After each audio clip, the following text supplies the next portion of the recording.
Hey guys, it's Paul Pluta, the YouTube celebrity and wristwatch guru. Today guys, I'm doing paid reviews.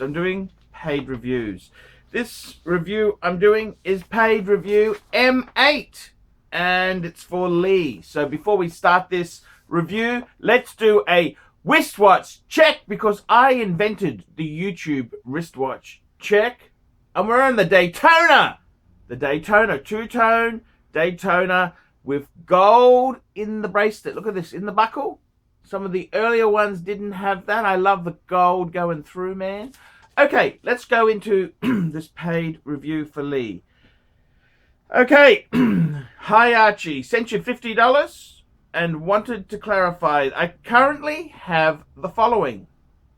Number 1, Aquaterra. Number 2, rolled gold Navitimer from my father, purchased in 1977 for £79. Number 3, Rolex Milgauss 116400GV. And number 4, an Omega Speedmaster, man on the fucking moon. My next piece is an Explorer 1. Rather than a review of the collection, I wanted your opinion on the amount of homage to the Rolex sub. I really think it's hurting the style as such as replicas are.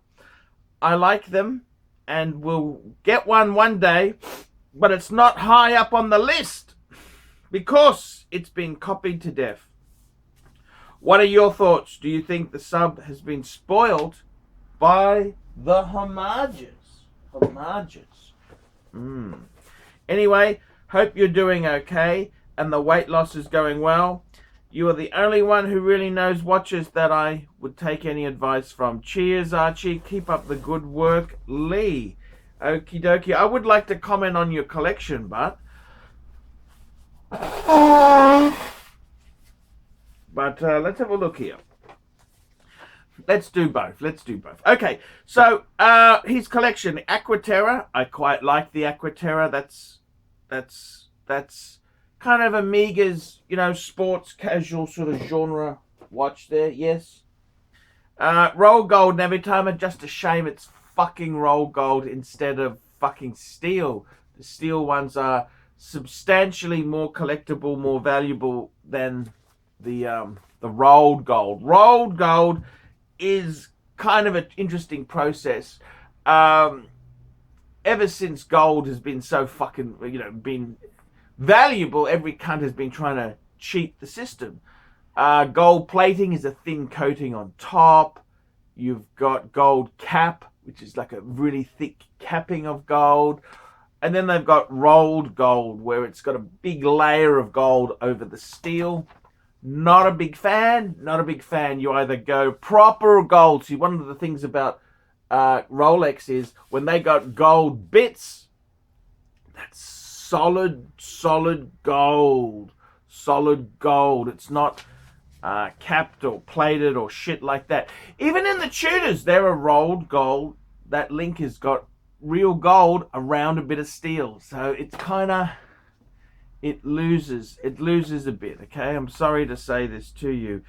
You've got a Milgauss. That's a fucking superb watch. I absolutely love the Milgauss. The Speedy, perfect. You're saying now you want to get an Explorer 1. Very similar to the Milgauss. It's a 3-hand, no date. But it's a great watch. There's no question of that at all. Okay, to answer your question on homages to the Submariner. Look, I think it's like anything successful. You look at Rolex, and basically what happened is they had the bubble backs. We're talking 1930s. Then they kind of, because this is the whole thing. The bubble back was called the bubble back because it had the bubble on the back to handle the rotor. It's an early automatic wristwatch. Then, of course, they changed movements and the watches went a bit bigger. So basically you had an Oyster Perpetual, which then Rolex added a dive bezel. They had a sort of a beefier professional version. Professional version is like the Daytona, the GMT, the Explorer 2. Professional version. I think it's like anything. People, if it's very, very popular, hey, they copy it. They copy it. It's just a fact of life. I mean, these homages, you've got absolute pieces of fucking shit. Invicta, so many watches have copied the basic essence of the Submariner case. Do I think it... Look, I don't think it makes terribly much difference. I mean, it's, you know, it's, I think it honestly doesn't hurt. Doesn't help, it doesn't hurt. You can't really... There's only certain things you can trademark. I mean, Rolex's lawyers are very trigger happy. Anyone who infringes is very much pounced upon. So, do I think the homages have sort of hurt the Submariner market? No, Rolex is so successful. Considering the size and the production numbers that Rolex produces, they couldn't ask for more. This is the Rolex glory age. It could not be better for Rolex. I mean, Rolex themselves, they're the whole professional line. 95% of stores do not have sports Rolex available. I mean, it's just gone. It's Rolex could not...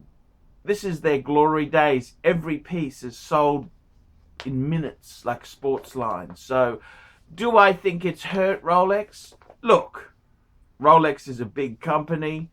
I don't think homages... I don't particularly like homages. I mean, it's like having a, you know, anything. I like to be pretty truthful with my views. I don't buy views.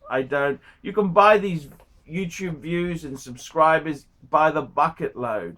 So many of these up and coming YouTubers. I mean, I've been on YouTube for 10 fucking years and they've got as many subscribers. They're cons. They like to cheat. You can be first, you can be smarter, or you can cheat. Well, I don't cheat. I don't cheat. So they want to cheat, that's their business. I don't cheat. I do my thing. I don't like to worry about the competition.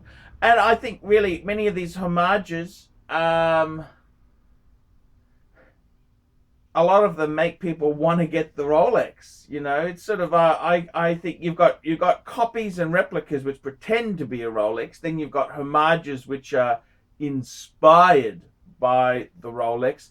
I think that Oyster case, you know, that professional case has been, you know, it's a very successful formula.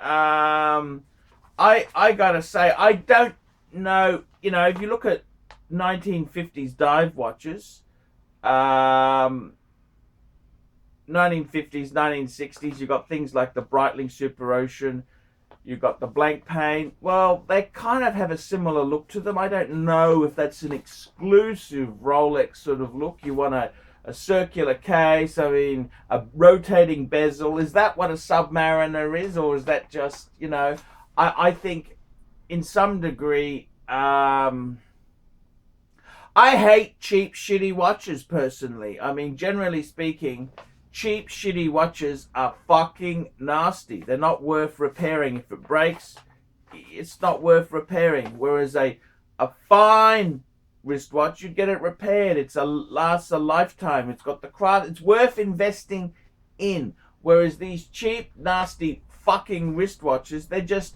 absolute garbage. I think in this day and age, I don't think homages are terrible. I don't think homage pieces really change anything. They're just fucking cheap, nasty homages. I don't see anything wrong, good or bad with it. I just think they're just fucking useless garbage. Useless.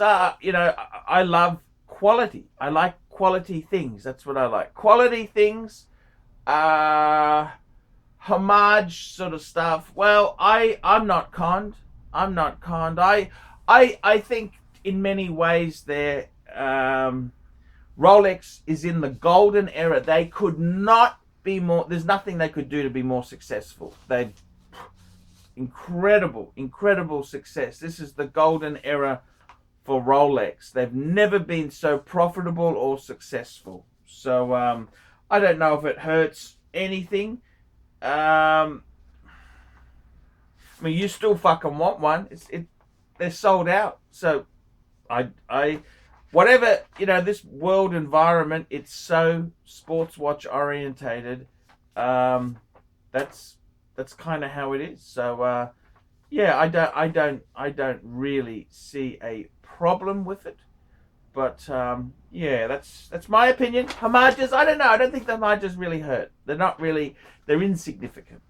Okay, Lee, thank you, and please add to your collection there. Explorer 1 would be beautiful, and also a maybe instead of getting Explorer 1, why don't you just go for a no-date sub? Wouldn't that be perfect? That'd be almost perfect. Anyhow, Lee, thank you for your kind contribution. Your type of contribution, that's what keeps me on YouTube. I earn a pittance in Google Ads. It's paid reviews that keep me on YouTube. I'm poor Pluta. Please like, subscribe, tell your friends, and don't be afraid to put a few nasty comments below and get a paid review. This keeps me full-time on YouTube. See you later, fuckers.